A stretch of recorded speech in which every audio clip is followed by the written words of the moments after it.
He was the undisputed king of the city, a man whose whisper could level buildings and whose anger could end bloodlines.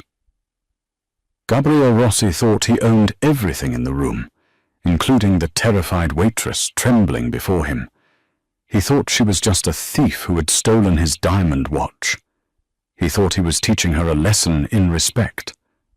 But when his hand connected with her cheek, silencing the entire restaurant, he didn't realize he had just signed his own death warrant. Because the girl in the apron wasn't just a nobody. She was the only daughter of the one man even the devil feared, and she was about to make a phone call that would bring the city to its knees. The Sapphire Lounge, won't he, was the kind of place where the air conditioning smelled like expensive perfume, and the silence was heavy with secrets. It was a fortress of glass and velvet, located on the 45th floor of the city's tallest skyscraper, a playground for the untouchables. For Haley, it was just a job that paid for her small studio apartment and the art classes she took during the day. She kept her head down, her dark hair pulled back in a tight, sensible bun, and her uniform pressed to perfection. She had mastered the art of being invisible. In a room full of politicians, tech moguls, and crime lords trying to look like businessmen, the best thing a waitress could be was furniture. Table 4 needs a refill on the scotch. The 50-year-old bottle, the floor manager, a nervous man named Mr. Henderson, hissed into Haley's ear. And for God's sake, don't look him in the eye. He's in a mood tonight. Haley didn't have to ask who he was. The temperature in the room always seemed to drop 5 degrees when Gabriel Rossi walked in.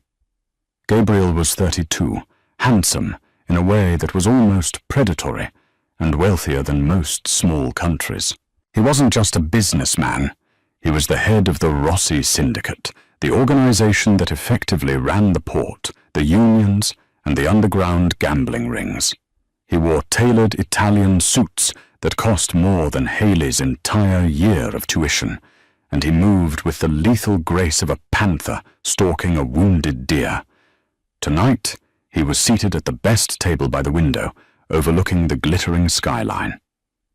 He was accompanied by 2 of his lieutenants and a woman in a red dress who looked terrified to be there. Haley took a deep breath, adjusted the tray in her hand, and approached the table. "Your scotch, sir," she said softly, placing the crystal glass down on a coaster with practiced precision. Gabriel didn't acknowledge her. He was busy staring at his phone, his jaw clenched. "I told you," he snapped at one of his lieutenants, a scarred man named Luca. "If the shipment isn't at the docks by midnight, heads are going to roll. Literally." The lieutenant swallowed hard. "It's the traffic, boss. The police have a blockade. I don't pay you to tell me about traffic." Gabriel slammed his hand on the table, making the silverware rattle. Haley flinched, but kept her composure. She reached out to pour water for the woman in the red dress, her movements efficient and quiet. "Excuse me," Gabriel said, his voice dropping to a dangerous baritone. He finally turned his gaze toward Haley. His eyes were the color of ice, cold and unforgiving. "Did I tell you to pour?" Haley froze. I apologize, sir. I just thought—" "You're not paid to think," Gabriel sneered. He looked her up and down with open disdain. "You're paid to serve and disappear. Do you know how much this suit costs? If you spill a single drop, you'll be working for the rest of your life to pay for a button." "I'm sorry, Mr. Rossi," Haley murmured, lowering her eyes. "It won't happen again." "Get out of my sight." He dismissed her with a wave of his hand, displaying the heavy platinum watch on his wrist, a rare Patek Philippe encrusted with diamonds, a custom piece worth over $500,000. Haley retreated quickly, her heart hammering against her ribs. She hated men like him, bullies wrapped in silk, men who thought power gave them the right to treat people like dirt. But she needed this job. She had promised herself she would do this on her own, without help from him, without using the name that opened every door and closed every coffin in the underworld. She went back to the service station, trying to steady her shaking hands. "Rough night?" whispered Clara, another waitress. "Just Rossi being Rossi," Haley sighed, wiping down a tray. "He acts like he owns the world." "Honey, he practically does," Clara warned. "Be careful around him. I heard a rumor that last week a valet scratched his Ferrari. No one has seen the kid since." Haley felt a chill run down her spine. She knew the stories were likely true, but she also knew something Gabriel Rossi didn't. There were predators, and then there were monsters, and Gabriel had no idea he was yelling at the daughter of the biggest monster of them all. An hour passed. The restaurant began to clear out, leaving only the die-hard drinkers and the serious deal-makers. Haley was assigned to clear table 4, while Gabriel and his entourage went to the private balcony to smoke cigars. She worked quickly, stacking plates and wiping crumbs. She wanted to get this shift over with. She picked up the napkins, the empty glasses, and checked under the table for any dropped silverware. It was clean. She moved to the kitchen, dumped the dishes, and began her closing tasks. 10 minutes later, the double doors of the kitchen burst open. The silence of the kitchen was shattered by the heavy, aggressive footsteps of expensive leather shoes. Mr. Henderson ran in, pale as a sheet, followed closely by Gabriel Rossi. Gabriel looked murderous. His jacket was off, his sleeves rolled up, and his face was twisted in a snarl of pure rage. "Where is she?" Gabriel roared, his voice echoing off the stainless steel appliances. The chefs froze. The dishwashers stopped scrubbing. Every eye turned to Haley, who was standing by the coffee machine. "Mr. Rossi, please," Mr. Henderson stammered, sweating profusely. "I'm sure there's been a mistake." "Shut up!" Gabriel shoved the manager aside, sending the small man stumbling into a rack of pots. Gabriel marched straight up to Haley. He towered over her, radiating violence. "Where is it?" he demanded, his voice low and trembling with fury. Haley blinked, confused. "Where is what, sir?" "Don't play dumb with me, you little rat," Gabriel spat. He grabbed her wrist, his grip bruising. He held up his left arm. It was bare. The platinum watch was gone. "My watch. I took it off and set it on the table when I went to the balcony because the clasp was loose. I come back, and it's gone. You were the only one at the table." Haley's eyes widened. "I didn't take it. I swear. I just cleared the plates. I didn't see a watch." "Liar!" Gabriel screamed, shaking her arm. "That watch is one of a kind. It's worth more than your entire bloodline. Give it to me, and maybe I'll let you walk out of here with just broken fingers." "I don't have it," Haley cried out, trying to pull her wrist back. "Check the cameras. Check my pockets. I didn't touch it." "The cameras in the private corner were disabled for my meeting," Gabriel hissed. "You knew that, didn't you? You saw an opportunity, and you took it." "No, I didn't," Haley insisted, fear turning into anger. "I am not a thief." "Search her," Gabriel barked to his lieutenants who had just entered the kitchen. "Strip her right here if you have to." "No," Haley shouted, backing up against the counter. "Oh, don't you touch me." The entire kitchen staff watched in horror, but no one moved. No one dared to defy Gabriel Rossi. To interfere was suicide. Gabriel laughed, a cold, cruel sound. "You think you have rights? You think you can steal from me and play the victim?" He stepped closer, invading her personal space, his breath smelling of cognac and malice. "Last chance, where's the watch?" "I don't have it," Haley said, enunciating every word, staring him straight in the eye with a defiance that surprised even her. For a split second, Gabriel looked shocked by her boldness. Then the shock turned into blind rage. "You insolent little trash," he growled, and then he raised his hand. The sound was sickening, a sharp, meaty crack that echoed through the tiled kitchen like a gunshot. Gabriel's hand connected with Haley's cheek with full force. The impact knocked her head to the side and sent her stumbling back into the stainless steel counter. A tray of silverware clattered to the floor, the noise deafening in the sudden silence that followed. Haley tasted blood. Her cheek burned as if it had been branded with a hot iron. Her ear was ringing, a high-pitched whine that drowned out the hum of the refrigerators. She gripped the counter to keep from falling, her breath catching in her throat. She wasn't crying. That was the strange part. The shock was so profound that it bypassed tears and went straight to a cold, numb clarity. The kitchen was dead silent. Mr. Henderson had his hands over his mouth.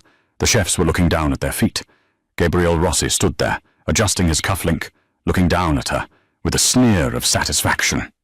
"Now," Gabriel said calmly, as if he hadn't just assaulted a young woman, "give me the watch, or the next one breaks your jaw." Hayley slowly turned her head back to face him. A red handprint was blossoming rapidly on her pale skin. Her hair had come loose from her bun, falling across her face. She looked at him. Really looked at him. She saw the arrogance, the cruelty, the absolute belief that he was untouchable. "You shouldn't have done that," Hayley whispered. Her voice wasn't shaking. It was flat. Dead. Gabriel raised an eyebrow. "Excuse me? You shouldn't have touched me," she said, louder this time. She reached into her apron pocket. Gabriel's bodyguards tensed, reaching for their jackets, expecting a weapon, but Hayley only pulled out a cracked, cheap smartphone. Gabriel laughed. "What are you going to do, call the police? Go ahead. I own the precinct, Captain. I own the mayor. Call them. I'll have you arrested for grand larceny before you hang up." Hayley didn't dial 911. She ignored him completely. Her fingers moved over the screen with muscle memory, dialing a number she hadn't used in 3 years, a number only 5 people in the world had. She put the phone to her ear. It rang once, twice. "Hello?" A deep, gravelly voice answered, a voice that sounded like grinding stones. Hayley took a ragged breath. "Papa?" There was a pause on the other end, a heavy, pregnant silence. Then the voice changed instantly. It went from guarded to terrified and alert. "Hayley? Little bird? Is that you? Where are you? Why are you calling this line?" "I'm at work, Papa," Hayley said, her eyes locked on Gabriel's face. "The Sapphire Lounge, downtown. Is everything okay? Are you hurt?" The voice on the other end was rising in intensity. "I need you to come get me," Hayley said, her voice finally cracking just a fraction. A man hit me, Papa. He slapped me in the face." The silence on the other end of the line was terrifying. It wasn't empty. It was the sound of a vacuum before an explosion. "Who?" The word was a whisper, but it carried more violence than Gabriel's entire existence. "His name is Gabriel Rossi," Hayley said clearly. Gabriel's eyes widened slightly at the mention of his name, but he just scoffed, crossing his arms. He thought she was calling a boyfriend, or maybe a low-level dad who would come down and get beaten up by his guards. "Stay there," her father said. "Don't move. Put him on the phone." Hayley pulled the phone away from her ear and held it out to Gabriel. "He wants to talk to you," she said. Gabriel looked at the phone with amusement. "Who is this? Your daddy? Is he going to come scold me?" "Just take the phone," Hayley said. Gabriel snatched the phone from her hand, a smirk playing on his lips. "Listen here, old man," Gabriel barked into the receiver. "Your daughter is a thief. She stole a $500,000 watch from me. I'm going to—" Gabriel stopped talking. His eyes, previously filled with mockery, suddenly went wide. His skin, already pale, turned a sickly shade of grey. His mouth opened, but no sound came out. He listened for 10 seconds. Just 10 seconds. The kitchen staff watched in confusion as the arrogant, terrifying Mafia boss began to tremble. His hand holding the phone started to shake uncontrollably. Sweat beaded instantly on his forehead. "No," Gabriel stammered, his voice an octave higher. "No, sir, I didn't know. I swear to God, I didn't know." He listened again. He swallowed hard, his Adam's apple bobbing violently. Yes, I understand. No, please, sir, have mercy. The call ended. The other side had hung up. Gabriel slowly lowered the phone. He looked at it as if it were a bomb. Then he looked at Hayley. The look in his eyes wasn't anger anymore. It was pure, unadulterated horror. He looked like a man who had just seen a ghost. He looked like a man who knew he was already dead. He extended his hand, trembling, to give the phone back to her.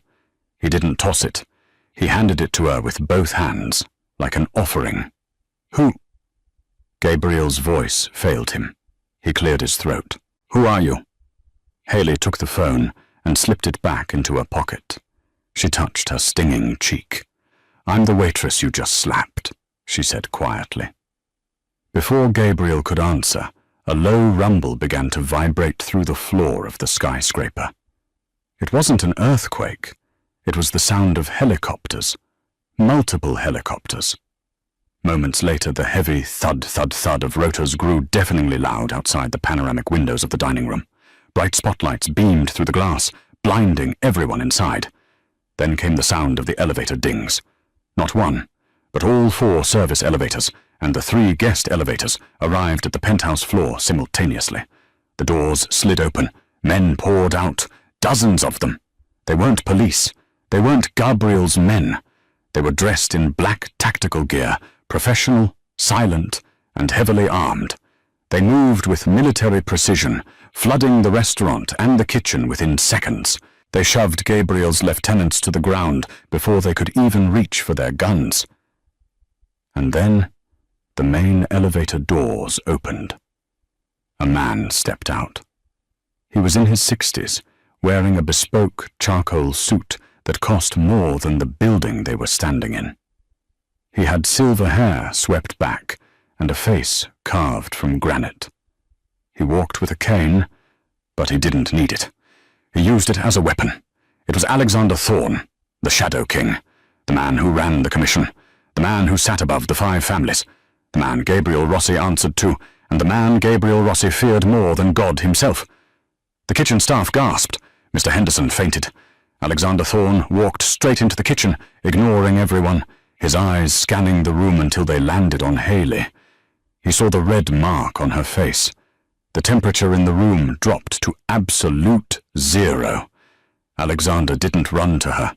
He walked slowly, methodically toward Gabriel Rossi. Gabriel fell to his knees. He didn't argue. He didn't try to run. He just dropped to the dirty kitchen floor, bowing his head. "Mr. Thorne," Gabriel wept. "Please." Alexander stopped in front of Gabriel. He didn't look down at him. He looked at his daughter. "Did he do that?" Alexander asked, his voice calm, quiet, and terrifying. Hayley nodded. Alexander turned his gaze to Gabriel. "You touched my daughter." "I didn't know!" Gabriel screamed, tears streaming down his face. "She was just a waitress. She stole my watch." "She doesn't need your watch," Alexander said softly. "She could buy your entire bloodline with her allowance." Suddenly one of the tactical officers walked in from the dining room. "Sir, we found the watch. It was in Mr. Rossi's jacket pocket. It had slipped through a hole in the lining." The silence that followed was heavy enough to crush bones. Gabriel froze. He slowly looked up at Alexander. It was in my pocket?" Alexander Thorne smiled. It was not a nice smile. "You slapped my daughter," Alexander whispered, leaning down, "over a mistake you made." Alexander straightened up and tapped his cane on the floor. "Take him," Alexander commanded his men, "and burn everything he owns." As 2 massive guards dragged a screaming Gabriel away, Alexander turned to Hayley. The terrifying mask fell away, replaced by the face of a worried father. He reached out and gently touched the red mark on her cheek. "I told you the service industry was too rough for you, Tesoro," he said gently. "Are you ready to come home, now?" Hayley looked at her father, then at the stunned faces of her co-workers, who were staring at her as if she were an alien. "Yeah, Dad," she whispered. "I think I quit." The ride back to the estate was suffocatingly silent. The convoy consisted of 5 armored SUVs, with Hayley and her father, Alexander Sterling, sitting in the middle vehicle. The windows were tinted so dark that the city lights outside were nothing but blurred streaks of gold and red. Hayley sat with her hands folded in her lap, still wearing her waitress uniform, though the apron had been discarded on the floor of the car. The smell of stale coffee and table cleaner that clung to her clothes felt violently out of place against the pristine, cream-coloured leather of the Bentley. "You look thin," Alexander said, breaking the silence. He didn't look at her. He was staring straight ahead, his hands resting on the head of his cane. "I'm fine, Dad," Haley replied, her voice small. "Fine?" Alexander scoffed, a dry, humourless sound. "You were serving scotch to men who wouldn't hesitate to sell you for parts. You were living in a studio apartment in the East End with a broken lock on the front door. My intelligence team told me you were eating instant noodles 5 nights a week." Haley stiffened. "You were watching me. You promised you wouldn't." "I promised I wouldn't interfere," Alexander corrected, turning his steel-grey eyes toward her. "I never promised I would stop protecting you. I am Alexander Sterling. I have enemies in every shadow. Did you really think I would let my only daughter walk the streets unprotected? I had agents in that restaurant every night. Mr. Henderson was on my payroll." Haley's mouth fell open. "Henderson? The manager who was too scared to speak up for me?" "He was instructed to intervene only if your life was in immediate danger. He failed to act fast enough tonight," Alexander said coldly. "He has already been dealt with." Haley looked away, a lump forming in her throat. This was why she had left. The control, the absolute, suffocating power that her father wielded. She had wanted to be normal. She had wanted to be Haley, the aspiring painter, not Haley Sterling, the heiress to the biggest criminal empire on the East Coast. But tonight, the illusion had shattered. Gabriel Rossi had shattered it with a single slap. "What will happen to Gabriel?" Haley asked quietly. Alexander adjusted his cuff. "The Rossi family has been a thorn in my side for a decade. They were getting too loud, too reckless. Gabriel gave me the excuse I needed to sanitize the city." Sanitize. By morning, the Rossi organization will cease to exist. Their assets are being frozen, their territories absorbed, and their leadership retired. Alexander reached over and patted Haley's hand. His skin was dry and cool. "You don't need to worry about monsters anymore, Tesoro. You're back in the castle now." The car slowed as it approached the massive iron gates of the Sterling estate.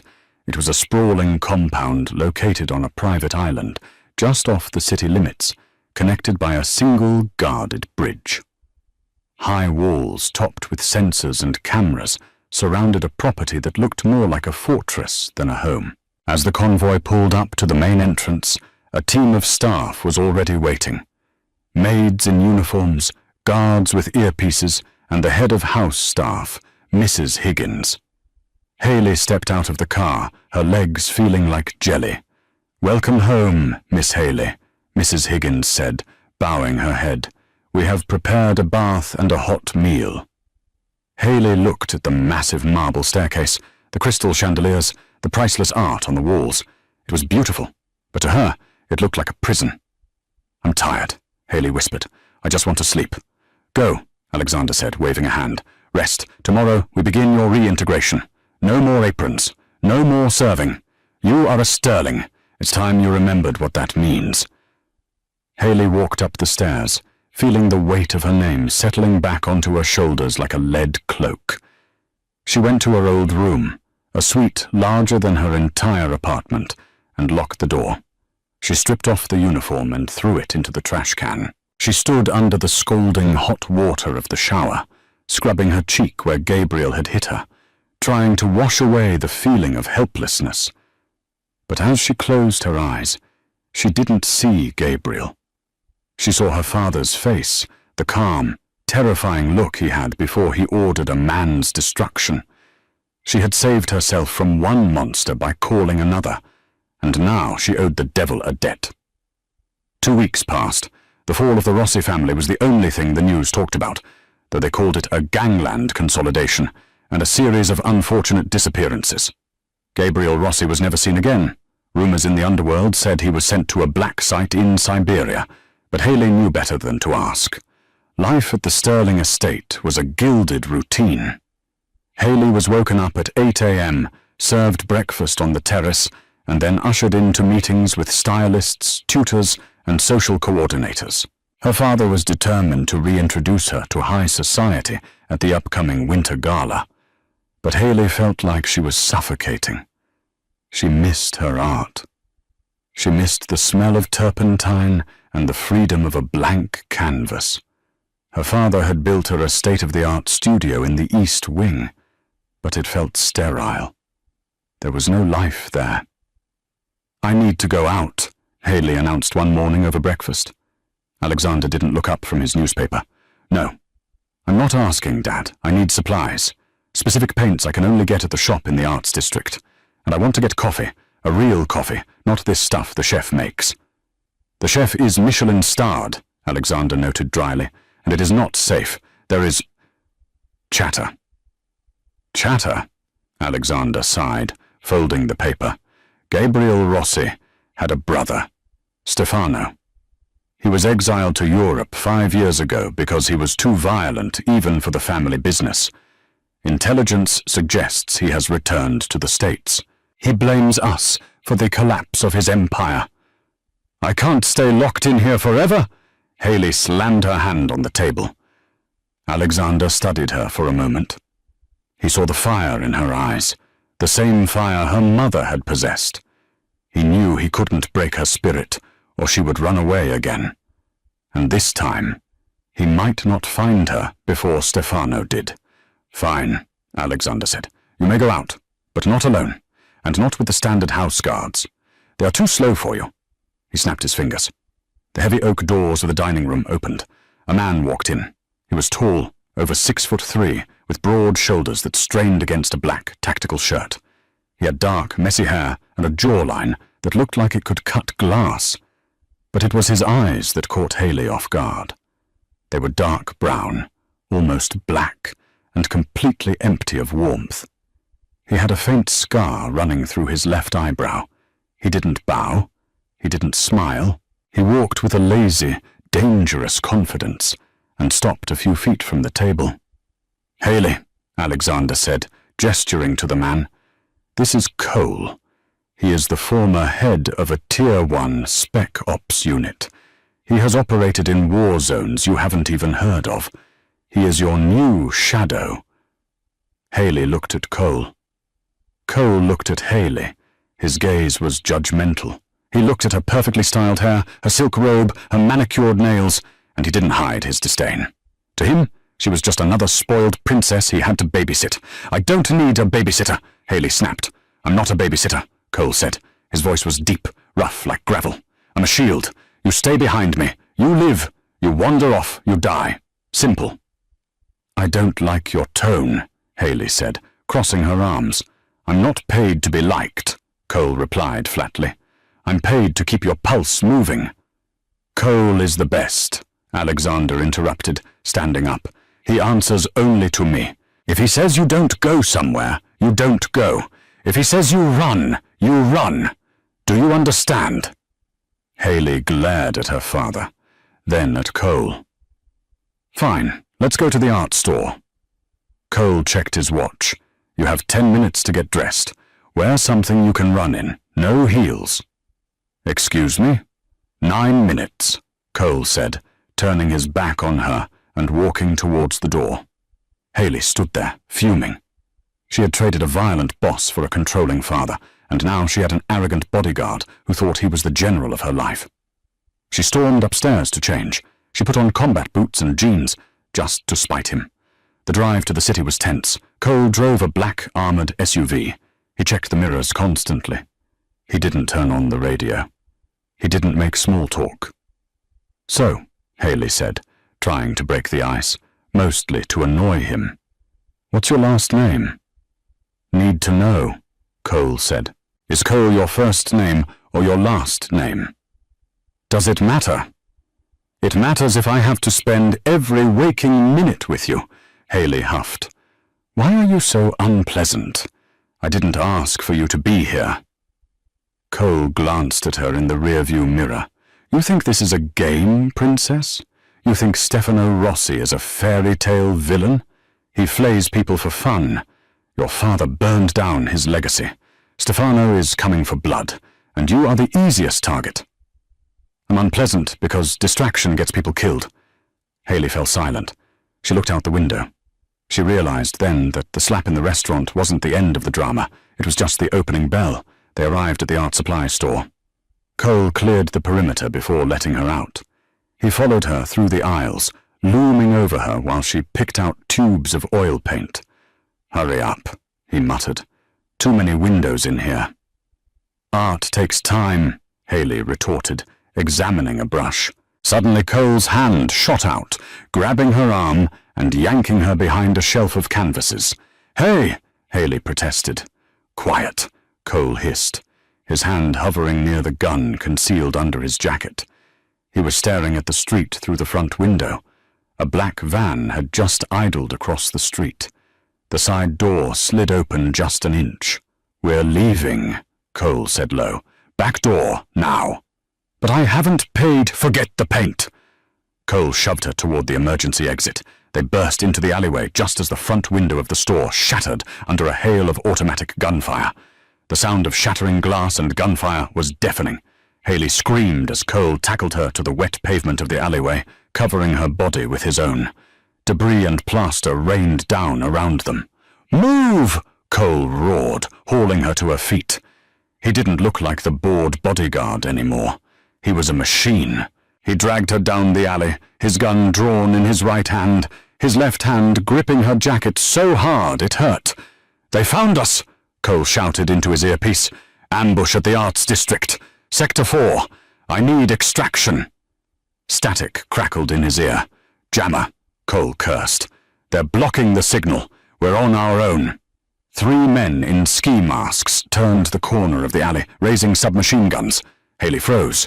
Cole didn't. He pushed Haley behind a dumpster and opened fire. Bang, bang, bang. 3 shots, controlled, precise. 2 men dropped instantly. The third scrambled for cover.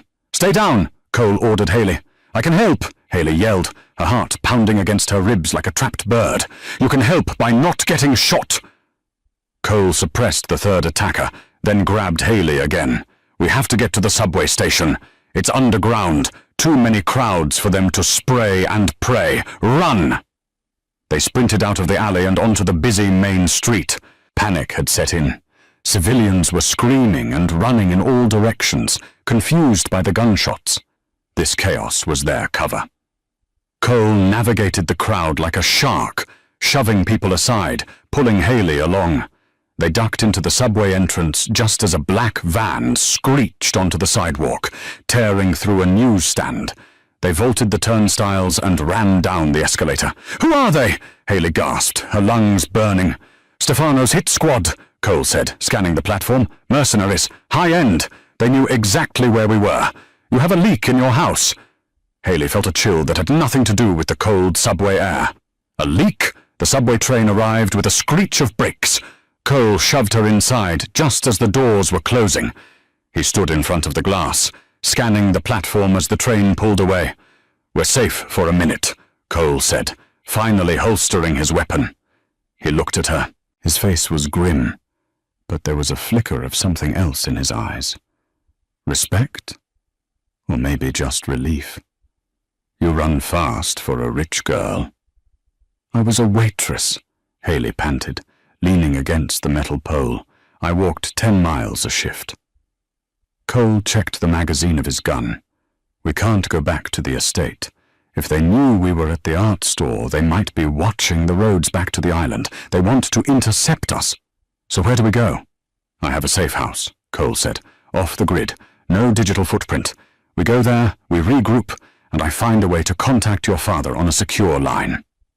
The train ride took 20 minutes. They got off in a gritty industrial district, far from the polished towers of the city centre.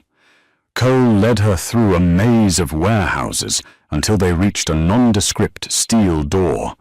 He punched in a code, and they slipped inside. The safe house was a converted loft. It was sparse, a cot, a table, a massive rack of weapons, and a wall of monitors. Cole locked the heavy steel door and engaged 3 deadbolts. "Sit!"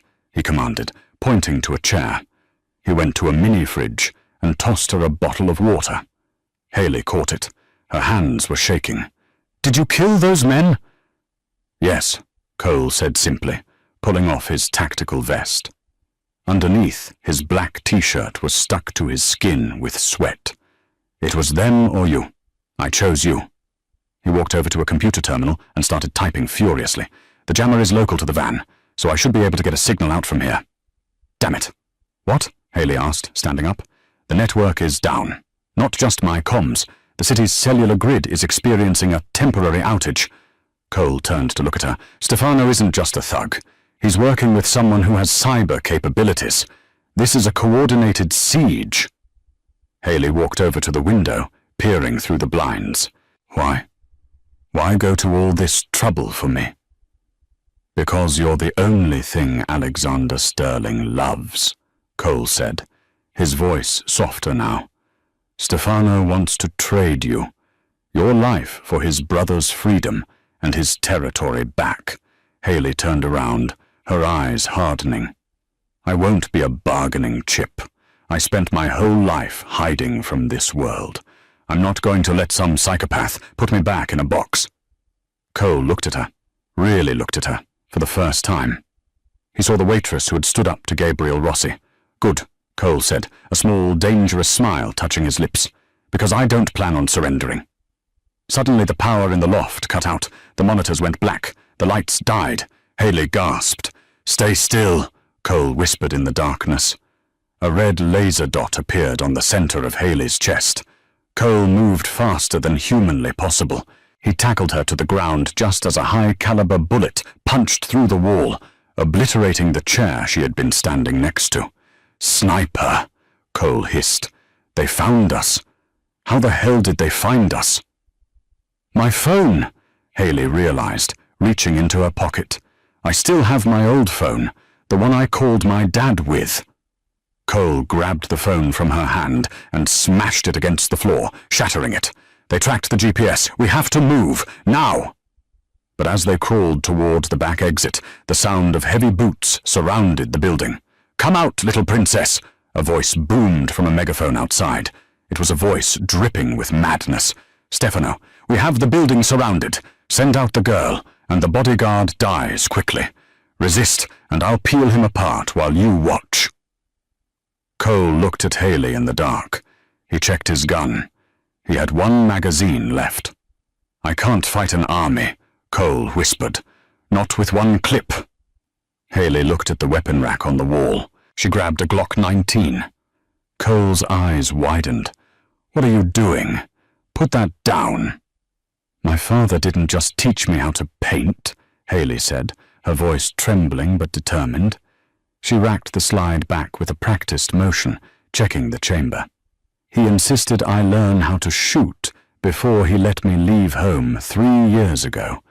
I shot expert level at the range. She looked at Cole. You're the shield, right? Well, I'm the sword. Let's get out of here.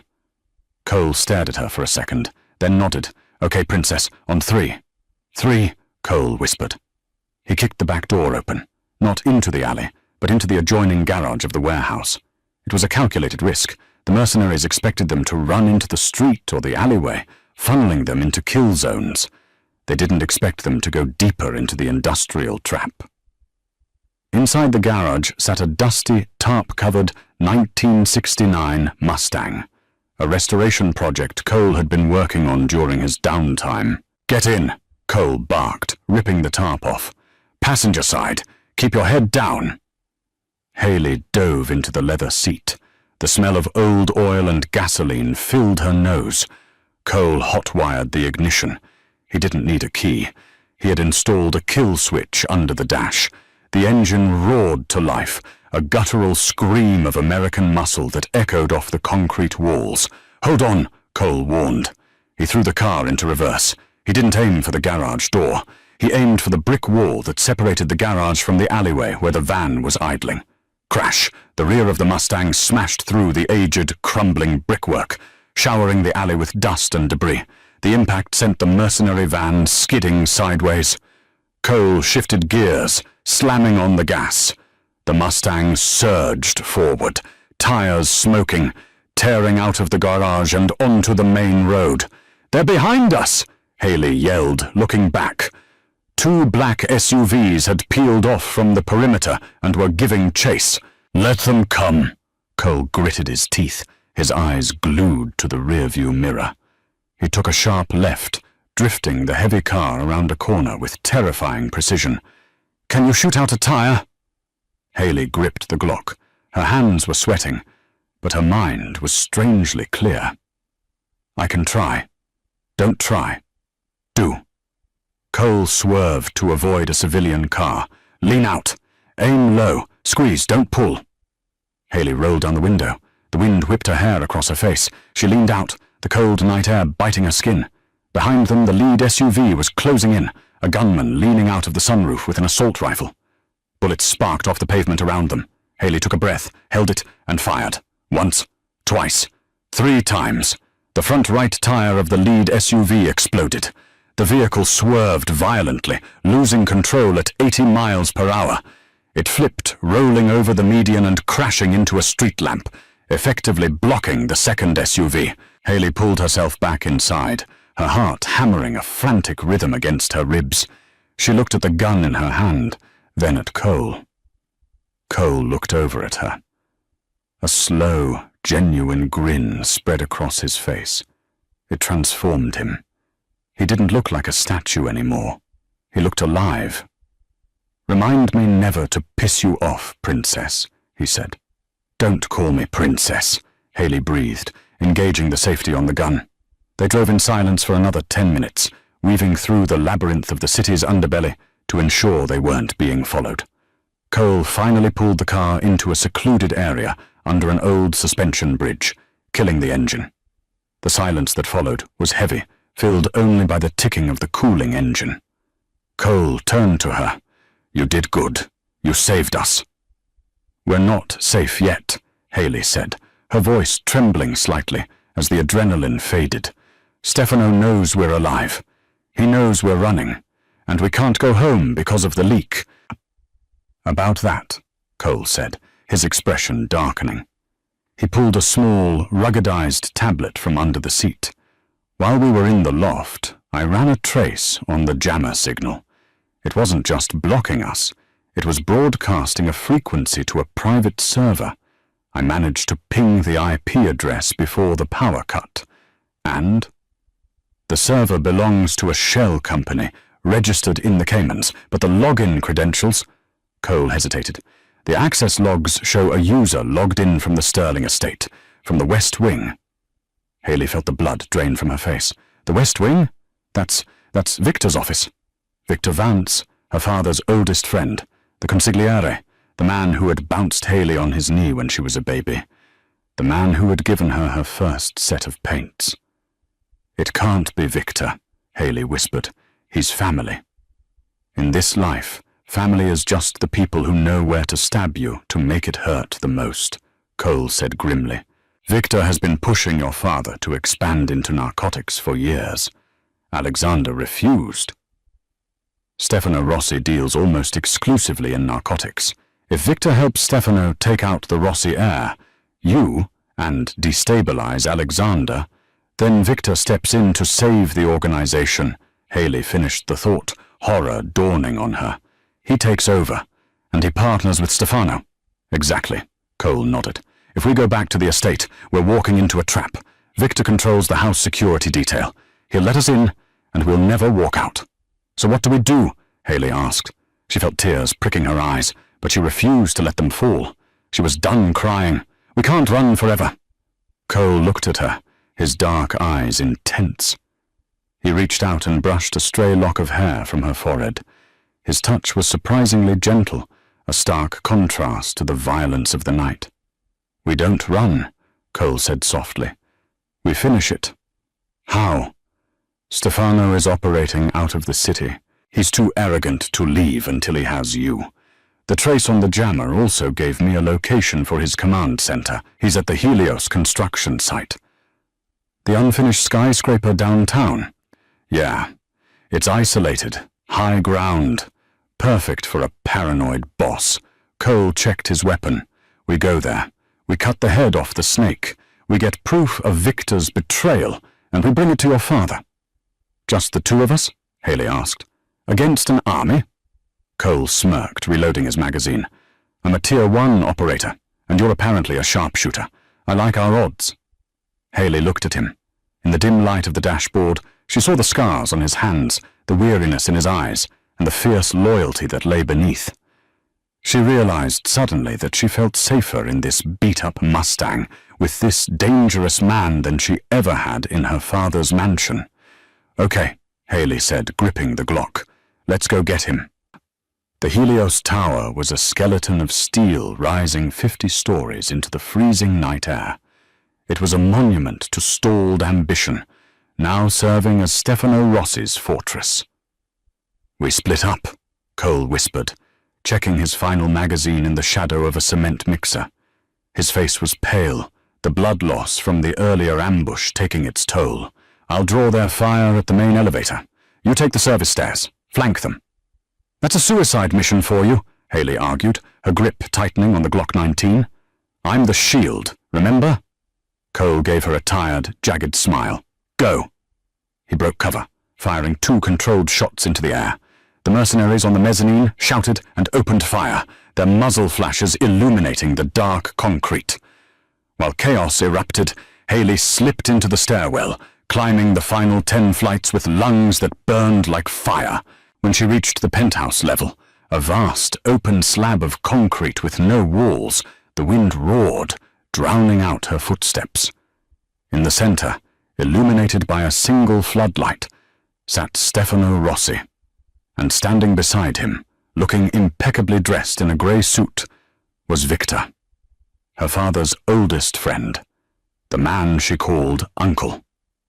She's persistent, I'll give her that, Victor shouted over the wind, handing Stefano a glass of wine. But Alexander is too old to hold the territory. We need the drug routes, and your father was too stubborn to allow it. Haley stepped out from behind a steel girder. So you sold me out for heroin shipments, Victor? Victor spun around, shock registering on his face. Haley, you shouldn't be here.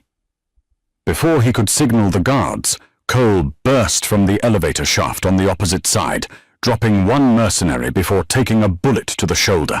He collapsed behind a pallet of bricks, pinned down. Enough! Stefano roared, grabbing a submachine gun. Kill the spare! Bring me the girl! Victor pulled a pistol and aimed it at Cole's exposed head. Drop the gun, Haley, or your watchdog dies right now. Haley froze. The wind whipped her hair across her face. She looked at Cole, bleeding and cornered. Put it down, Victor commanded, his voice dripping with false pity. Go back to being a waitress, honey. This world isn't for you. Haley slowly lowered her weapon, her eyes locking onto Victor's. I learned a lot waiting tables, Victor, like how to spot a cheap tipper and how to deal with trash. She didn't drop the gun. She raised it in a blur of motion. Bang! The shot was perfect. It didn't hit Victor in the chest. It hit the hand holding the gun. Victor screamed, dropping his weapon and stumbling back toward the open edge of the floor. He lost his footing on the slick concrete. His arms windmilled wildly, his eyes meeting Haley's for one terrified second before he tipped backward. He fell into the darkness without a sound. Stefano spun around, raising his rifle, but Cole was already moving. Despite his wound, Cole tackled Stefano, slamming him into the floor. The rifle skittered away over the edge. Haley walked over to where Stefano lay dazed. She aimed the Glock at his knee. This is for the slap, she said coldly. Bang! Stefano shrieked in agony as his kneecap shattered. Moments later, the roar of rotors shook the building. A black helicopter marked with the sterling crest rose from the abyss, hovering level with the penthouse.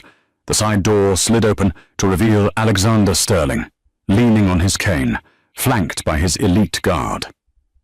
He looked at the empty space where Victor had stood. He looked at the bleeding Cole.